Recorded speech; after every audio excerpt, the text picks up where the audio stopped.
Imagine a language that's as simple as Python but runs almost as fast as C or C++. That's Golang. And in this series, I'll take you through everything you need to know, from the basics to advanced concepts like Go routines and channels. If you don't want to miss that, please subscribe and press the bell icon. Now, why should you even learn Golang? Golang offers a sweet middle ground between performance and simplicity. It's fast like C, but way easier to read and write. It's also built for concurrency.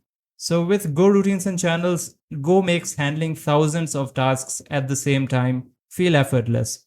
It's perfect if you're working on servers, APIs, or microservices. A lot of big names like Google, Uber, Dropbox, and Cloudflare use Golang for their applications. Plus, tools like Docker, Kubernetes, and Terraform are all written in Golang. So if you're interested in open source or cloud technologies, you can start with Go. Unlike JavaScript, Go devs are pretty rare. That means there is less competition and higher demand for jobs. To install Golang, head on over to go.dev, click on the download button that should take you to the downloads page, and there select the operating system you're on. After that, you can just follow the normal installation procedure. I won't be showing you the installation because I'm running Arch Linux, so I used my package manager.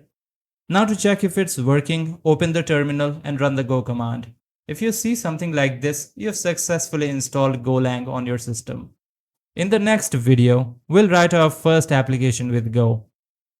Thanks for watching. See you in the next one.